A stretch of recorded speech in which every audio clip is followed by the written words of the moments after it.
Thanks for joining us on Legacy Builders podcast. I just want to say thank you to those who have been watching us and say that we appreciate you. If there's any new friends here, welcome to the podcast. But yeah, Dad, what are we talking about today? Well, today in our relationship series, we want to focus on friendships, and we kind of some of the people we've interviewed already. They've given some of their input on friends and relationships, building relationships with friendships. So we just kind of wanted to share our stories, our experiences, and kind of maybe hone in on a few things on specifically building friendships and stuff. So I think it'll be good. You guys will be excited to and hopefully help a lot of people. And yeah, Yeah, I think, and we were kind of just talking right before this, but I think friendship and the word friend can sometimes just be thrown around or confused. I think maybe we, especially once you get out of college or um, like you're young and you just think like friends are going to fall in your lap.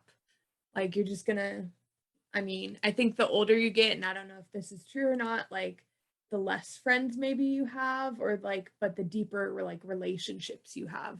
I don't know. What are your thoughts on that?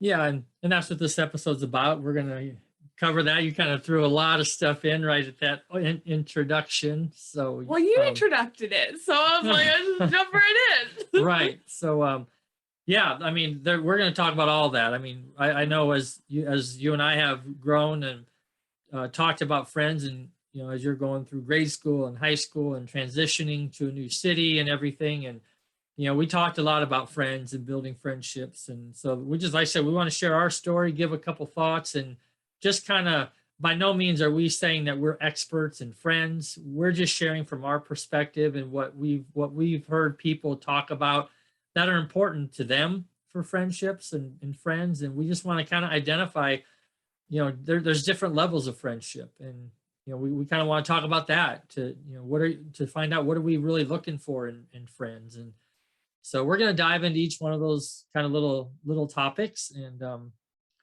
Well, I'm ready to dive. I So know whenever Madison always wants to jump right in the deep end and get jumping in. And I so think for these conversations, it's so easy for me to jump right in because we like dive so deep within our own conversations that we have off screen. So it just right, feels so normal.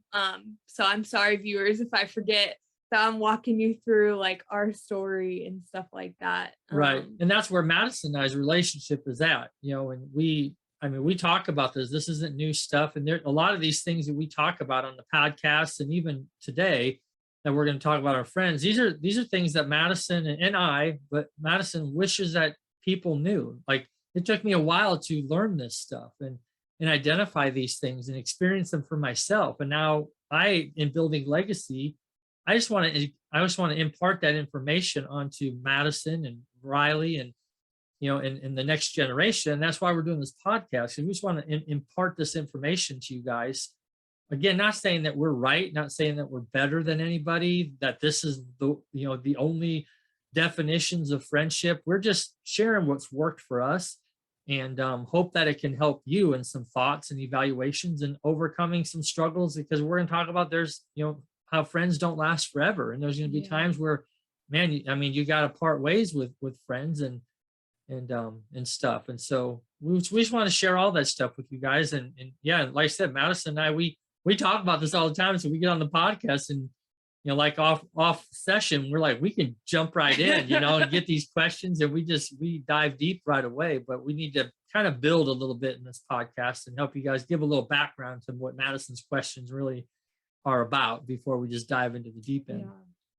Well, I guess so. Like, for me, in like in friendship experience and stuff like that, like I think it opened my eyes, or first, like when I first realized like how much effort goes into making friendships and like creating these deep like connections with people, is moving to a new state where I knew like nobody. And realizing that so many of like my good friends back from where from like my hometown, like we were friends because we saw each other at school every day. And so a lot of those we had some like very deep connections too, and like we're pretty good friends. But I think when you're not in proximity and your friendship is based on that proximity, like, it can that foundation only lasts for so long, in a friendship. And so I think that was when my eyes first like opened, and like I was even curious about this topic of like, how do I make new friends? Like, how do I, yeah, what do I do from here? You know, like I don't know anybody, so now what do I do? Um, but yeah, I mean, that's kind of the background of like when I first got like became curious about friendships. And I think it's an important topic to discuss. I don't know, what about you, Dad? Like what's a little bit of your story? Yeah, well, just a little add on to what you're saying, just to give a timeline of what Madison's concern and kind of how this was a topic for her is, I mean, we moved to Tennessee in the middle of her senior year of high school. Now imagine whoever's watching this, some of you are, newer, closer out of high school, but just imagine, I mean, if you're leaving all of these relationships, these friends that you have built up all through high school and middle school, grade school. Now all of a sudden you're going to leave the state. You're not going to, I mean, yeah, some people deal with this when they go to college, but you're in the middle of your senior year. In Madison, we are moving out of state, leaving these friends and having no Well, one. and I graduated early. So it wasn't like I was going to a new school where I could like be around people and like make friends and stuff. Like I was done, and I was like, we're going to this new state, and what's next? Like I don't know Yeah. anybody, like not sure what I'm doing, like Well, and you're a senior in high school, and most yeah. seniors don't know what, I mean, the next thing in life for them is go to college. Most of them, they still don't have it figured out yet what they want to do, but they just know the next step is go to college. But they still have these friends. But now, you're leaving, and there's a lot of people that go to college and they're not going to know anybody, so they're going to have to make new friends even when they go to college. So now it's, this uncertainty of you're not really moving to Tennessee to go to college. We're just moving, and you're leaving these friends that you have developed and so there's a tearing away, and there's an emotional, ness that needs to be dealt with in moving and breaking away from these friends. And so those are all things that we have to talk about and Yeah. discuss. Well, and I think too it was a little bit of a struggle too, like moving down here, in the fact where I was ready to kind of, I have a lot of deep thoughts, and I have a lot of like conversations where, and questions and curiosities where I can dive pretty deep in those. Um maybe with some older friends and stuff. So the only place like I knew where to get connected was at church. And at that time, we were in a season where the young adults was growing, and a lot of it was older young adults.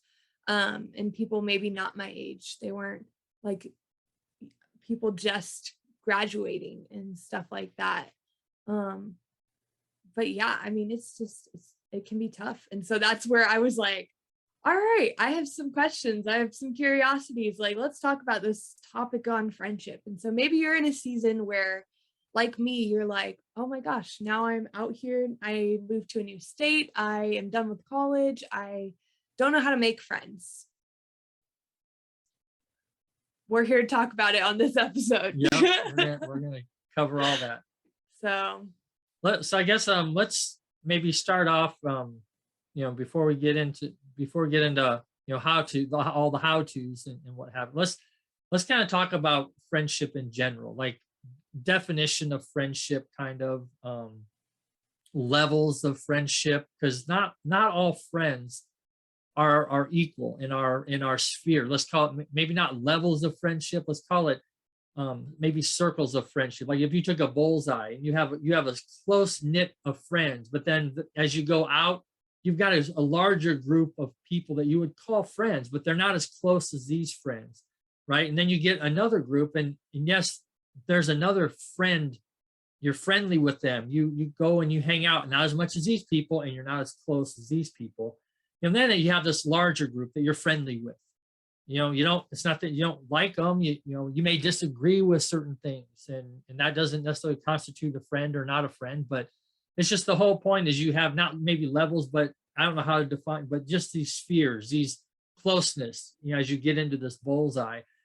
And so we look at things like, everybody's familiar with Facebook or whatever they change their name to now. But anyway, that Facebook calls them friends. Here's your friends list, and there's people that have 50 friends on Facebook, 100 friends on Facebook, 500, 1,000, 5,000 Facebook friends. Really? I mean, friends. Are these 5,000 people really your friends? They're called your Facebook friends. What does that mean exactly? So now we have friends. Are we going to make new friends and like somebody's post and that makes us a friend? We got to look at, is that really misleading us to develop this imagery? Yeah. What were you going to say? I was going to say, yeah, the idea that that's what a friend is. And you only, to those friends specifically, you only post your highlights and they only see the good parts of your life and they only see the wins that are happening in your life because nobody really posts the insecurities and the hard stuff on social media. So, right. Well, and most of the time, these are your Facebook friends are the people that like what you're posting. They like your beliefs, because if you, by golly, if you disagree with them, by golly, you've had a couple people unfriend you for that. Unfriend? Now, click, you're not my friend anymore. I unfriended you. I've had close friends in my past who then all of a sudden over a political issue, unfriend. I've had relatives unfriend me. Yes, because they didn't like a political belief. My goodness. That's all. See, that's what I'm like, is that all it is? Friendship, So I'm just saying, it's a level, it's a sphere, right? This probably most likely not the friends that you're looking for. It's not the friendship that we're going to be talking about. Right.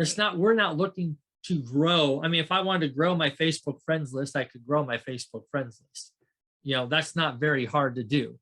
And but that doesn't, it doesn't bring a need. It doesn't fill a void in my life. Oh, I can look and see I got 5,000 Facebook friends, and whenever I post a cute post about myself, 200 of them are going to like it. Is that really? That's not what I need. That's not what I'm looking for. It doesn't fill that emotional void in my life.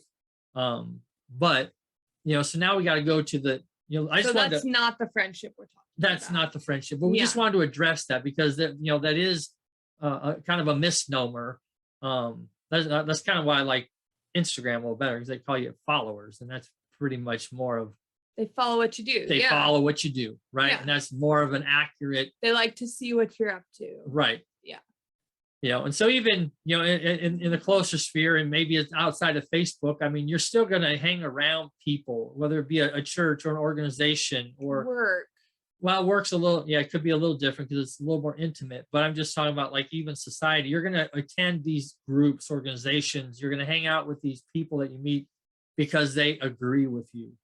Okay, so there's this group of people that you're going to associate with, and you're going to call them friends simply because they agree with the things that you agree with. They like the things that you like. They do the things that you do, whether it's political, religious, or non-religious, whatever the case may be. I'm just saying there's a group of people that you associate with and you call them friends. You're friendly with them.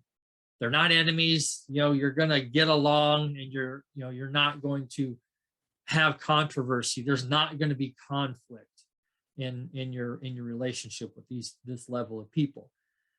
All right. So then we go, to the next thing. We see a lot of people, in somewhat, maybe Madison could speak a little bit on this, more because this is more what she was going through. When I moved to Tennessee, I wasn't necessarily looking for.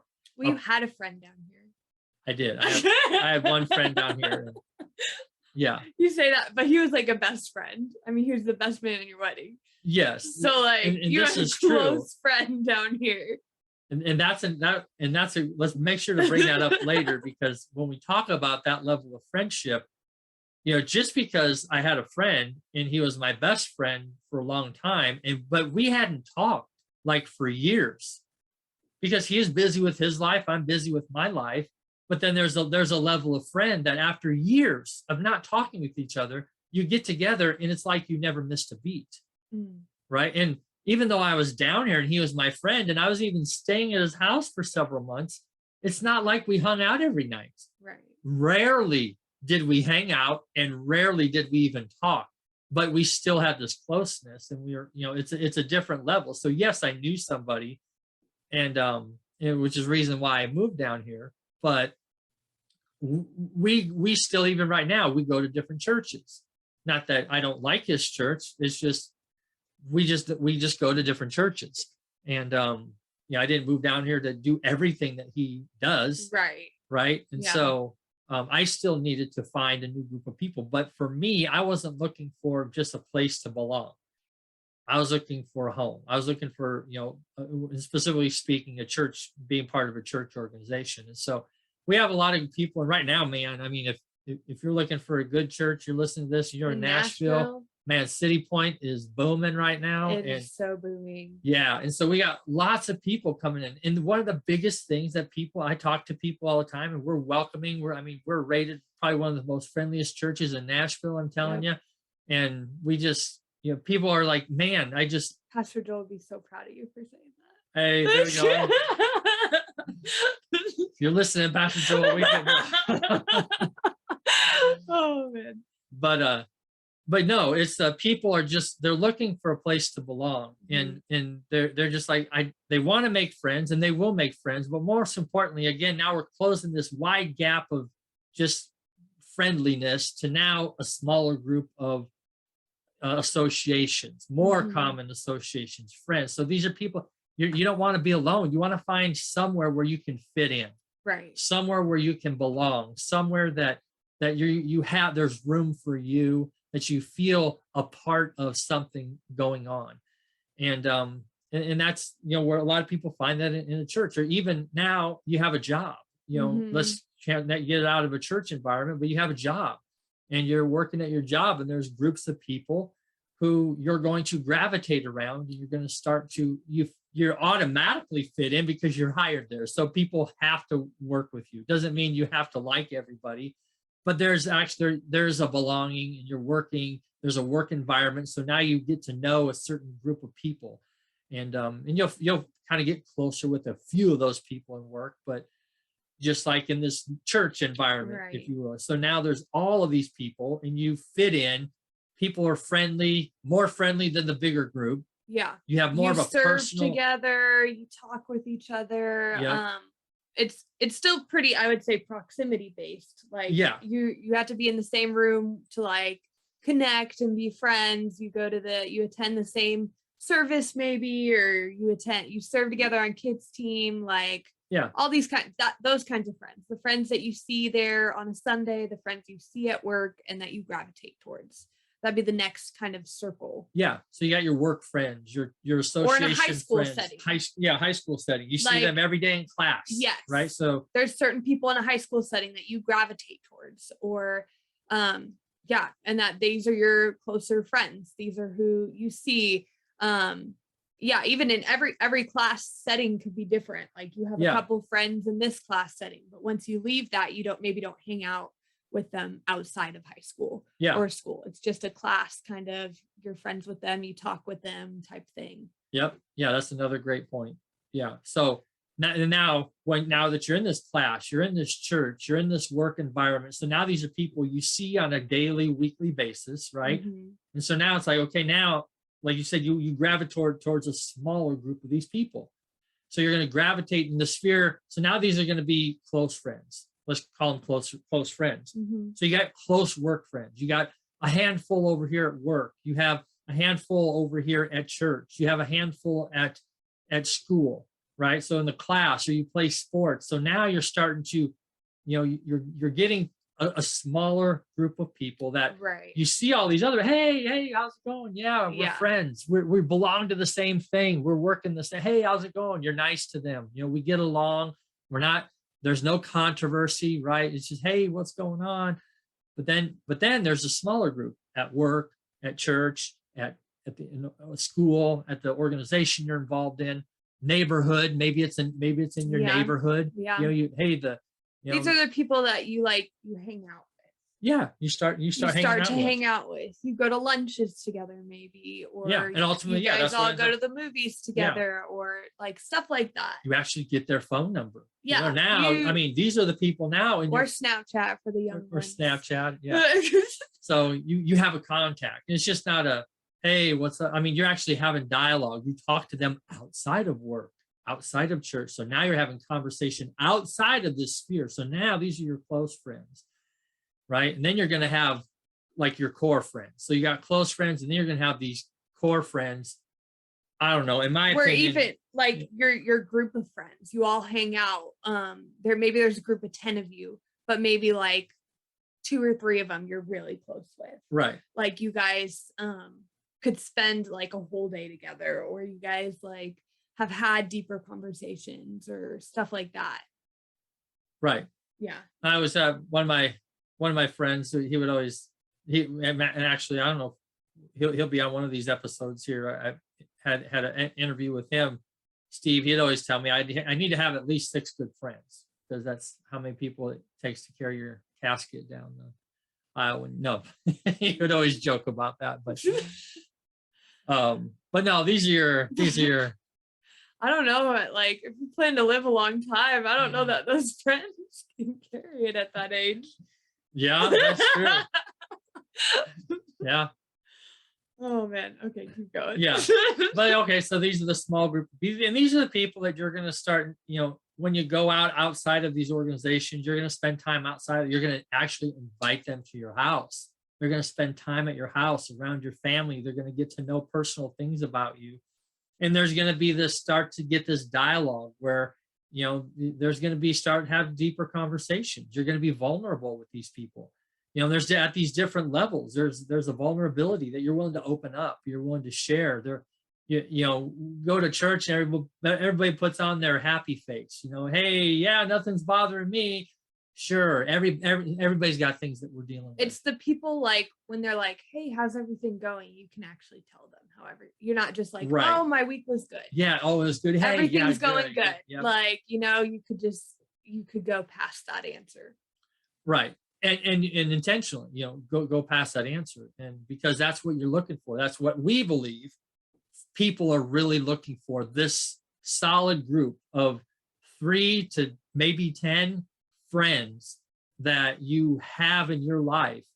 That's what we believe people are really looking for. And I don't even think you need more. I mean, I don't have a need for more than that. No. And that's what trying to, as we're talking with Madison through this transition, that, I mean, really, we're just looking for, 2, 3, 5, some people, those extroverts, man, they need 10. All right. So introverts don't need as many friends, but the extroverts need more friends. And they're the ones that count the Facebook friends as their real friends. Because they're like, yeah, I got all these friends. Everything's a big party. It's so great. But so I can't speak on what extroverts need, but because we're both introverted. We're both introverted, right? But we're people. What we love people. Yeah, we like being around people, but ultimately we're introverted, and our energy doesn't come from being surrounded by a large group of friends. It's not in quantity; it's in quality. Yeah, and that's where and that's where Madison and I can. We can dive into these deep conversations and have a friendship even between dad and daughter. Okay. Healthy friendship. I say that lightly, but seriously. In our parenting series, which is next. Right. Don't know if I was supposed to announce it right there, but there it is. There you go. We'll talk about what that healthy friendship looks like. Right. Because I mean, ultimately, your parent is the example of what a good friend should look like. I mean, if you're in a healthy relationship in many areas of your parent-kid like relationship, then they should also be able to demonstrate what a healthy friend looks like. But we'll go into that another time. Right. Don't want to talk too much on that because this is just about friendship and not necessarily parent-kid friendships. Right. Well, but that kind of takes us to the final, what we're going to call the final level of friendship. And it can still, this level could still exist with those 3 to 5 to 10 people, but it's this unconditional friendship. And it's a dynamic that, man, very few, I believe, may not even understand or be able to even experience, because it's not as rare, or it's not as common as you think. It's very rare to have these levels of friendships. So talk to us, like define that. What is unconditional friendship? What does that mean? Yeah, so and we'll define it a little bit. I want to table it for a little bit later, because we're gonna jump. Can we take? We'll circle back. We'll circle back. Okay, we'll circle back on that. We want a deep dive so fast. But that, just to kind of bring a little closure to what we were talking about with this unconditional friendship, and like this relationship with parent daughter. I have to be able, in these unconditional relationship, one of the components, I've got to be able, my friends need to be able to confront me if I'm doing something wrong.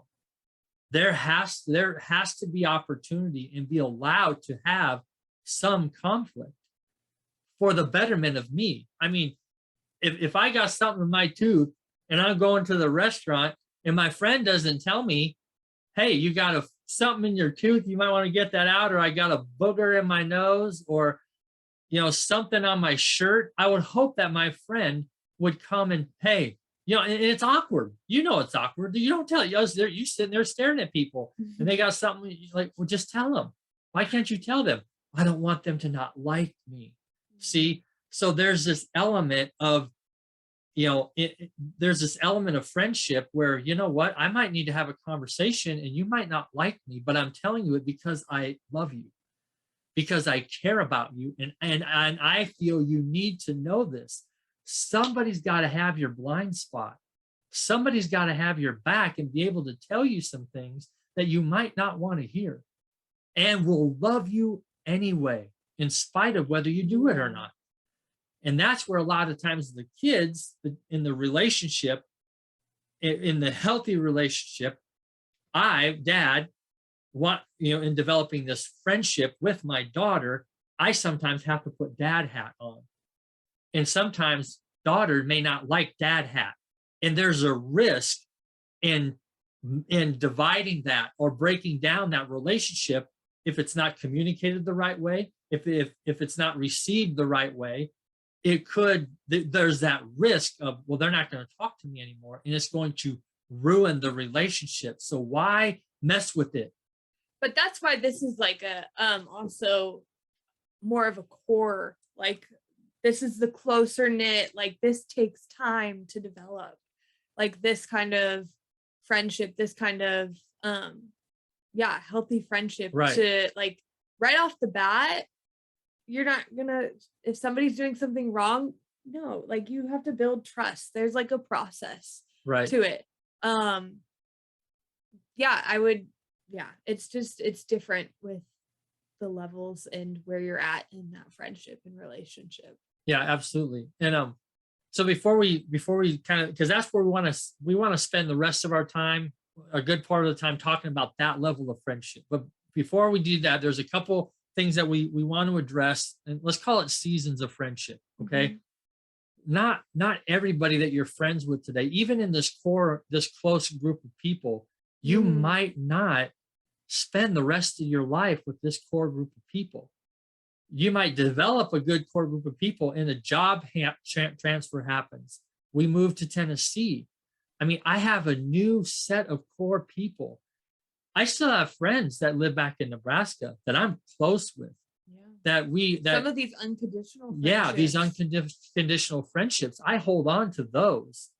But there were certain people that I was friends with, and we were close because it was within proximity. It was within groups, the organizations, the works stuff, the neighbors, even, family. I don't talk to family as much as I do anymore because we're not in that proximity. But there's some friends who I still talk to and are building and carrying on that relationship, because that is, and it's those unconditional relationships that we still work on and that are important. When you find those, it's like finding a gem. And that's when we talk about this stuff and we help you realize, you can start to see the components in people and like, hey, they have these components of a friendship that's rare that I want to start building with. And I'll get into that with a couple of the friends that I made out here. Because I know what to look for. When I saw that in some of these people, I'm like, they get it, they understand, and we have a great friendship right now, core friendship, unconditional friendship. And it's fun when, and so Madison hasn't necessarily gone through that as much as I have over my years. So now when I moved to Tennessee, I've got that friendship already that's here, and I'm developing a couple more. But it's quicker for me to climb up that mountain in those Because you're friendships knowing who you're looking. because I Yeah. know who I'm looking for. I already know the qualities of these types of people. Yeah. So when I see those qualities, I can hone in on them really quick. And it still takes time because Right. there has to be a building, a trust, and there's still have to go through the process, but we can go through that process quicker Right. later in life, where as you're new, you're still kind of vulnerable. You need to experience that. Right. And so seasons of friendship, not everybody's going to be friends with you forever. Why? Sometimes, like, for example, I mean, I got a lot of Facebook friends, people I love and respect, and close friends years ago in high school and after high school, college, and even early church friendships. People that I still respect. It's not that I don't respect them. We don't spend the time. But here's one of the other things is, especially let's even look at high school. I'll use this as an example. My great friends in high school, we're different today. Some of it me, and I'll just use it me specifically. I'll put all the blame on me. I chose to go down some different paths. All right. And I made some life choices and changes that may not continue to work in that friendship environment that we had in high school. Yeah. They don't hate me. I don't hate them. Just the things that we had in common aren't so much in common anymore. And so it doesn't make me better and them bad, or me bad and them better. That's just different. That's just the seasons of friendship. So you move on to the next sphere, you move on to the next proximity of friends with these new changes that you make in life. And I mean, it's just a myriad of changes, whatever it is. And so you make these changes and you develop a new set of friends, not core friends, a new set of friends. And so there's friends that you're going to have, and they're going to come and go. It's a revolving door throughout your whole life. But along the way, you're going to find some friends that you're going to hold on to. And a great example too, to show that it's really truly not like good or bad or anything like that. I mean, once I feel like people go through big life changes, like getting married or having a kid, you try to find that common interest in your other friends, right? Mainly. And so you may still have some deep and close friends with people who are single, or people who aren't at that stage of life. But I think sometimes maybe your friendships do revolve a little bit around that common interest of marriage, or of age, or of just the season of life that you're in. Well, you brought up a good point. We just had an interview with a couple that it'll be released here in a few weeks. But one of the things that she had pointed out was that here you have a bunch of single ladies, and they're all close friends, and all of a sudden one of them finds a boyfriend, and now all of a sudden they disassociate themselves with this group of friends that they made. Yeah. And it's like everything now revolves around this guy. It's like, wait a minute, you need these friends to make sure you're not getting in with the wrong guy, right, or girl, right. Vice versa.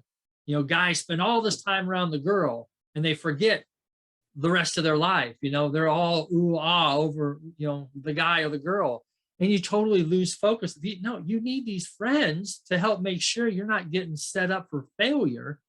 And they need to be proven and tested. Mean that full I think, your friends might change over seasons, but if you just built a core friendship with people while you're single, I don't know why you would want to throw that away. Right. Just because you're in a different season, of marriage, those core friendships are tough to build. Yeah. Well, and it takes time. Yeah. And that does change a lot when one of them gets married and they go off, and now they have their married family and they're trying to spend time around couples. There's two of my solid friends back in Nebraska are single. They're still single. I'm in that marriage scenario did not separate this friendship. And so, we still, and those are the guys that will call me out. They have no problem calling me out on stuff. And so that's what, you still need those people in your life. You invested too much time Why throw it away over a guy, over a girl? No, build with it. Mhm. If it naturally, goes Grows away, apart. grows Yeah. apart. I mean, again, there's a season. Right. If in the process of the season things change and you start going different directions, well, let nature take its course, but don't just intentionally, oh, I'm not going to associate them because now I have a relationship and you don't, and now I need to find relationships. Man, that's a lot. I wouldn't do it. I didn't do it. Yeah. I wouldn't advise that. So again, seasons, they're gonna your friends are gonna come and go. They're gonna help carry you to a different place and help build comfort, in transition. So like Madison, you moved down here, right? And you found some friends, Mhm. and they helped in this transition to make you feel like you belong, like you weren't alone. You had something to do, someone to talk to. So you start this building of process, and Right. right. And so some of these people you hang on to. Some of Mhm. them it didn't work out, and you move to another friend, and you start to meet new people, and you meet new people. Well, and I think like you said too, like, I mean, you could be one that's like developing this like core friendship. You really connect with somebody, you're hanging out with them, spending a lot of time, and life changes for them too, just to be on the Right. opposite side Right. of like, and they get a job in a different state. And so now you got to work to keep that friendship alive if that's something that's important to you over phone calls and Right. over things. Now that proximity is not there, so you've got to be very intentional with that, and with those friendships that you build as well. Because, yeah, I mean, your life, your seasons change, but so do your friends. Their Right. seasons change as well. And so, yeah, sometimes they move states and you're like, oh man, like I really connected with that person, and you can still keep that friendship alive. Um, it's up to you on the receiving end of kind of what you were talking about as Right. well. But So yeah, so let's talk about for a few minutes. Let's talk about making friends, the beginning of new friendships, making friends, and then we'll spend the last portion of our time talking about this unconditional friendship. So making friends. Yeah, how do you make friends? You're not an extrovert. Look, I'm not necessarily an extrovert, but I know I am. I mean, I am outgoing. you have I developed have developed. Yes, I've to intentionally. become, yeah, intentionally developed becoming a people I person. have overcome my fears of Mhm. talking to people. I'm that's a whole nother story in and of itself. I was not one. I mean, I did not believe in myself enough. I couldn't even look at myself in the eye in the mirror. That's how much I did not even believe in myself, let alone go up and look in the eyes of a stranger and introduce myself. I had a lot of fear of rejection, of meeting people.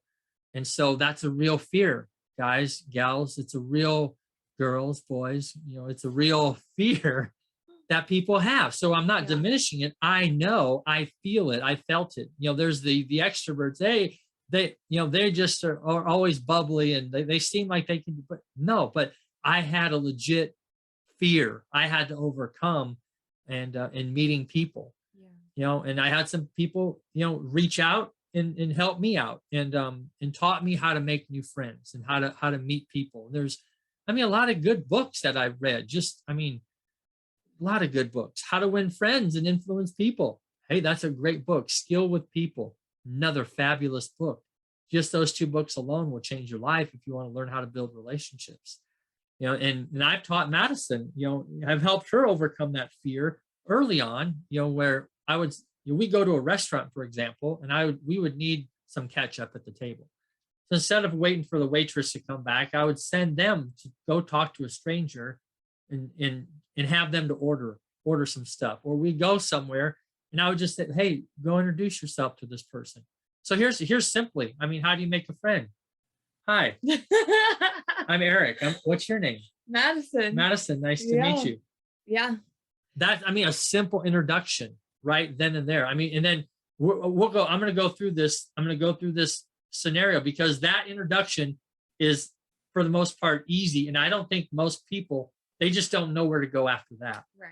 And that's what stops them. Like the awkward. Oh, hi. I'm Right. Right. After you say your names, what's next? Right. How do I What's connect next? with somebody then? How do you have a conversation? And that's kind of how it starts. You kind of break the ice. Now, the good thing is you're not going up into the supermarket and saying, "Hi, I'm Eric. I'm sorry, what's your name?"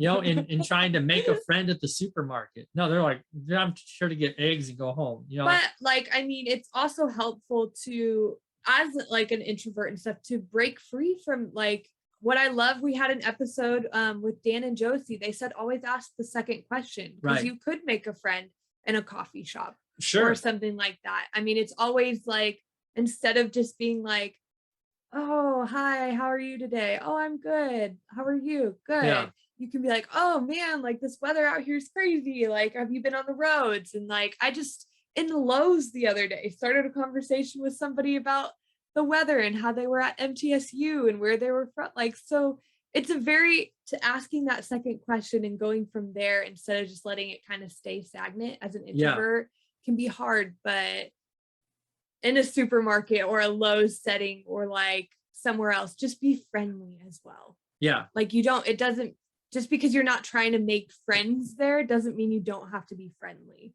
Like just be friendly to your cashiers, your Yeah. waitresses, like stuff like that. Who knows who you're meeting? Yeah. And it's such a low key, what I'm about to share with you guys is such a low key opportunity. You're not, look, I feared rejection. Mm. I'm not going to engage in a conversation that's going to get me rejected. That's the beauty of it. So if I say, hey, hey, great, Madison. Yeah, well, where are you from? So we go through this, what I've learned and I've identified as form, FORM. F, where are you from? What about your family? Tell me about your family.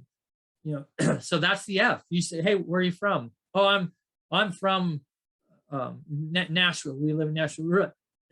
Are you from Nashville originally? Where are you from originally? Mm-hmm. Oh, I moved here from Nebraska. Oh, really? What brought you here from Nebraska? Now it's like what brought you? You're just being interested, because the number one thing. Listen, the number one thing that people are most interested in is themselves. If you're looking for a friendship, it's not all about you. Yeah. Initially, ultimately, you're going to find those people who ultimately do show that they care about you. Right.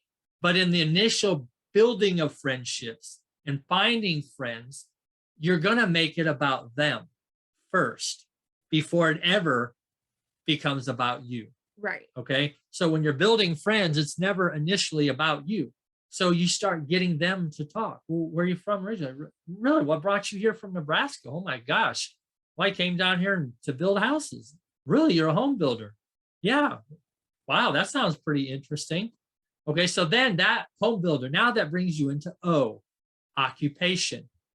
That's typically what brings somebody from one place to another. Or tell me what kind of work do you do around here? What do you, where do you work? What kind of work do you do? You talk about their occupation.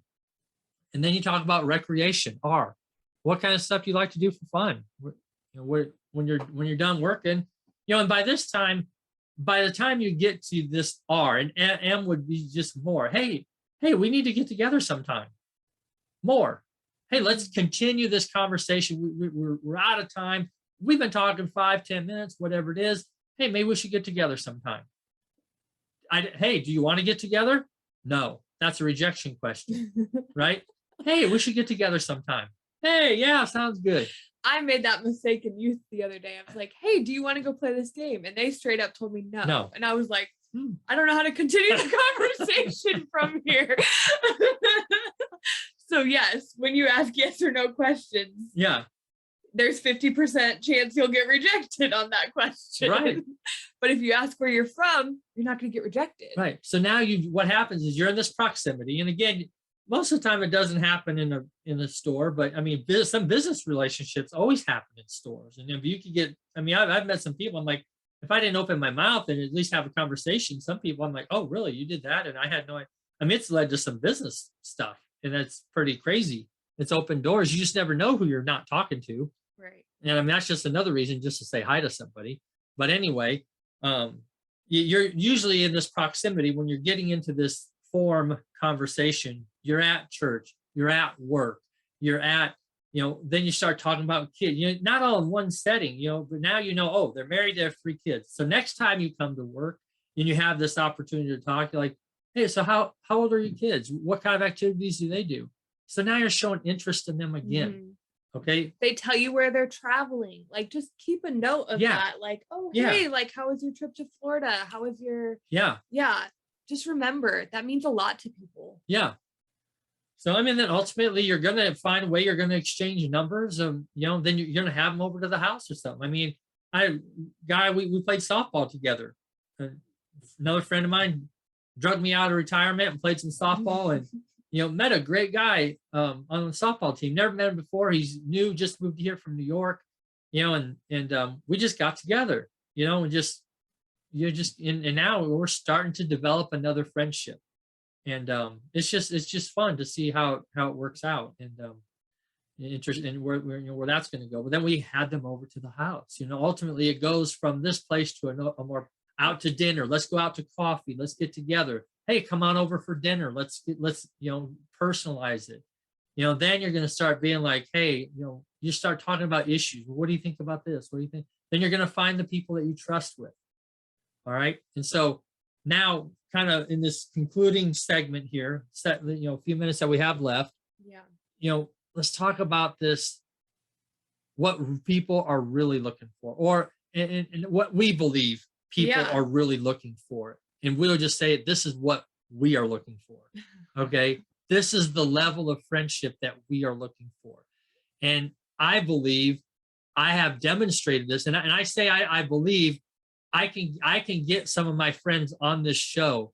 There's And I mean, go back to yeah, you can listen episode with to, Mike yeah, and Sharana, and he talks about it. yeah, And that. yeah. He talks about. I mean, I demonstrate, guys. I demonstrate unconditional friendship. You're friends and they help you through stuff, but then there's stuff that happens, and you look around, and your friends aren't around to help, but some are. Mhm. These are your unconditional friends.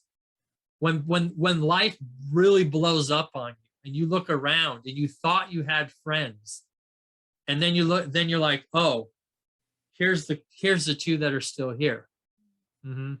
Those are your unconditional friends, and that's who I look for. And I know, you know, I had one friend when I met early on, and his daughter was going back and forth to college, and the car broke down. I said, look, and this is like early on in our friendship, and I said, hey, just let me know. I mean, if you need me to, I mean, I'll drive down there and pick you up. And I mean, this is like, I would drive 2 hours out of my way to go pick him up and help him. He's like, well, why would you do that? I said, because I've already seen you do it for other people, and I know you do it for me. And it's that level of friendship that you're looking for. I already know that if it was me, he would have dropped what he was doing to come 2 hours to help me out with Madison's car. He had an issue, and I said, look, if you need me to, I'll come drive. And it's like, most people aren't willing to do that. I'm like, no, I'll come do it. If you need something, I'm going to do it. I will sacrifice my time, my finances to help my friends. Those are the people. But I don't just, I mean, yes, I'll help friends in general but there's another level of friends that you will help do. You'll walk over broken glass because you know that they would walk over broken glass for you. See, these are the friendships that most people desire, but it's so rare to find because people haven't grown into themselves to demonstrate unconditional love, to demonstrate unconditional friendship. It's more about them. I need you to be interested in me. Or if I need something, I need you to help me. Mm-hmm. See, this is what most people want friends to do, is to meet their needs. But rarely do they look and be intentional about meeting the other people's needs. Oh, we'll give a little bit here when it's convenient.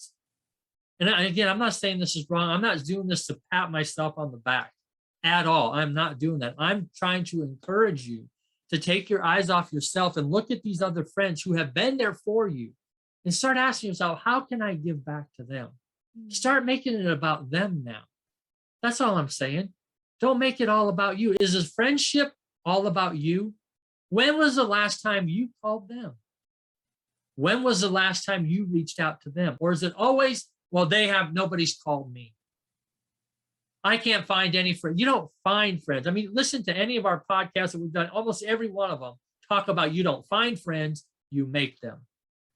We're talking about the same thing. You don't find them, you make them. If you're sitting here, you're like, man, I just don't have any friends. Well, that's because you haven't gone out and tried. You have to put yourself in proximity. You have to open up your mouth and start dialogue with some people and start to figure out, well, how can I help them, instead of being like, I'm the one that needs I'm the needy one. You have to invite them. Yes, you have to invite them. Invite them. You can't expect that invitation. I think that's something that I've struggled with sometimes, is realizing like, oh, like, Yeah, no, like it can be hard work. Like you've got to invite them. Like, I mean, it doesn't just happen. no, They have lives too. Like they get caught up in stuff too. Like you yeah. gotta invite them. Like if you want this friendship to work, you That's gotta make it one of my happen. one of my other good friends down here. We were working together, and we got to the point, again, casual. We're building dialogue, building relationship, and then so then I'm going to the next step. Hey, let's go out to lunch. And we just never. I said, look, I'm gonna keep inviting you to lunch until you go with me. As a like it or not, we're going to lunch sometime. You're just gonna have to deal with it. Because you saw qualities in him. I saw qualities in him that I wanted to be around. And I knew that he had gone through some hurts and some stuff, and we just needed to break.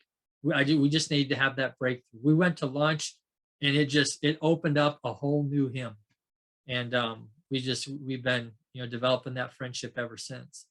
Were you also, I don't know, in friendship, do you need to be the one to be vulnerable first as well? I mean, like, and open up. I mean, if need be. I mean, I wouldn't say that being vulnerable is a necessity. I mean, it will come, but again, it's I would say, like, I've gotten to the point, and I teach Madison this. We talk about this all the time. Like the highest level of discipline is self-discipline. I don't need other people. I don't need to open my life up. The highest level of accountability is self-accountability, in my opinion.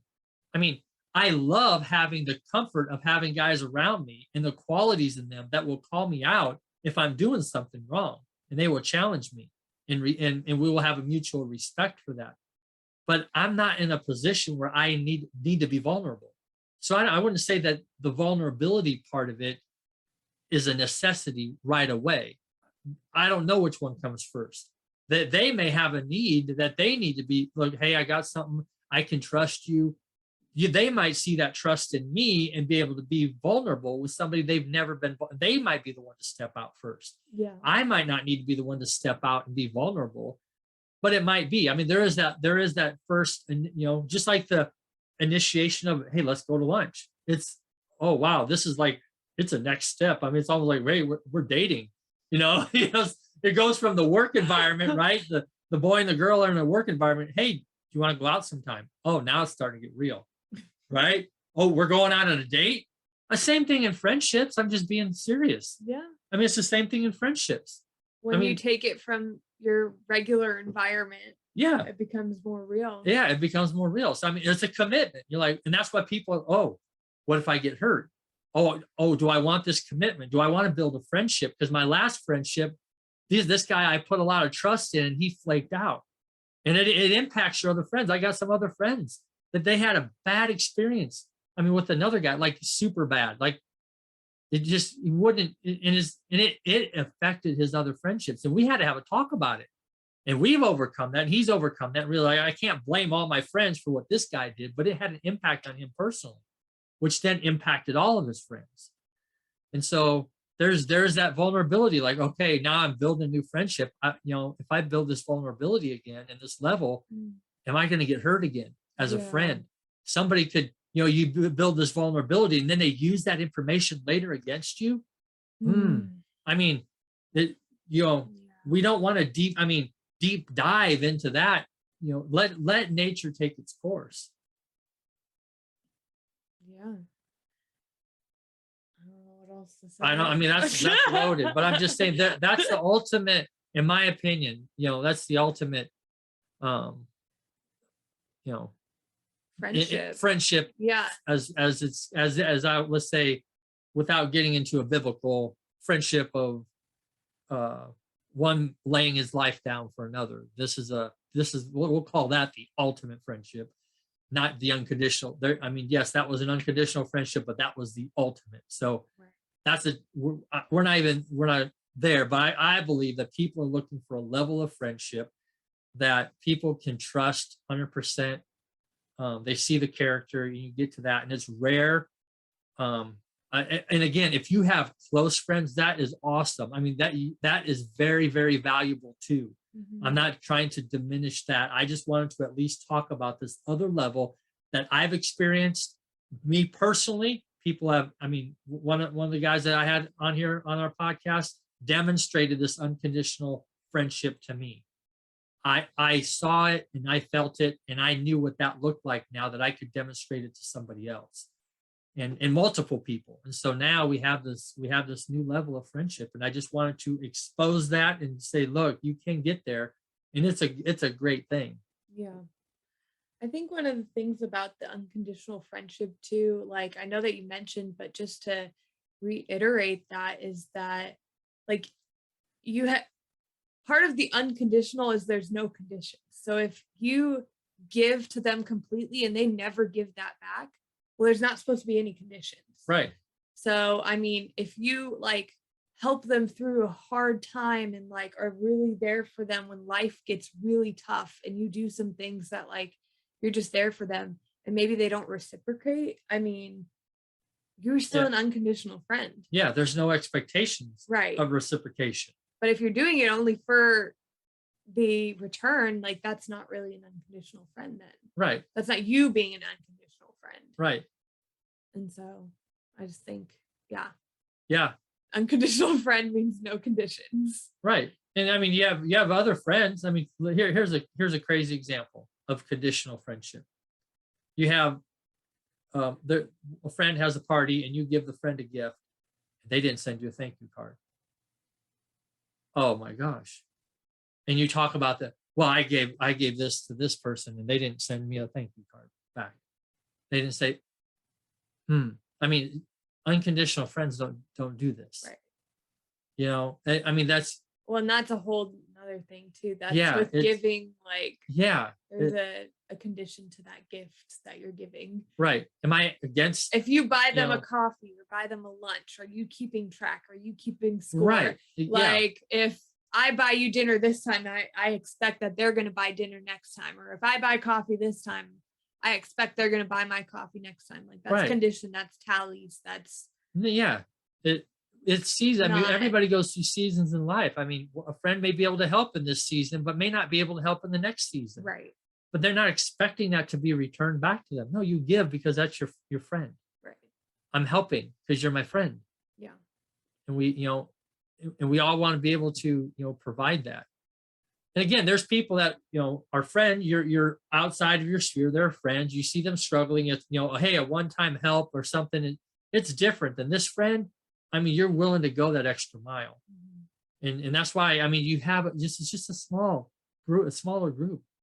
I mean, 3 to 10. I mean, as I'm counting in my head, I mean, I don't think I would count over 10 people in that, I haven't sat down and counted them, but I'm just in my brain. I mean, I'm thinking that, around 10 people. I mean, Jesus had 12. I don't know. Maybe one betrayed him too. One betrayed him. Yeah. So yeah, 11. Example of a non-good friend. So. Well, I guess on that note. Yes. If you guys have questions about friendship or like curious about anything regarding this as well, like send in those questions. DM us on Instagram, message us on Facebook, like comments, email, like whatever questions you have, just let us know. Like we'd love to jump on like a live or anything and talk about these questions as well. So yeah. Any last thoughts or friendship or? No, I think we covered quite a bit. I trust that you guys have learned some stuff and at least appreciated some of the stuff that we shared. And we appreciate you. We appreciate you guys. tuning in, staying with us, liking, subscribing our episodes, sharing them with your friends, your Facebook friends, share them all over the place. But it's going to help people. And this is what we're all about. We just want to help people. We want to help you build a legacy that will last. And we thank you for subscribing and supporting us in all the ways that you do. And so until next time on Legacy Builders, bye for now. Yeah. Thank you guys so much for joining us today on the Legacy Builders podcast. Make sure to subscribe so you are notified when a new episode is posted. Now go out and take your first steps in building your family's legacy.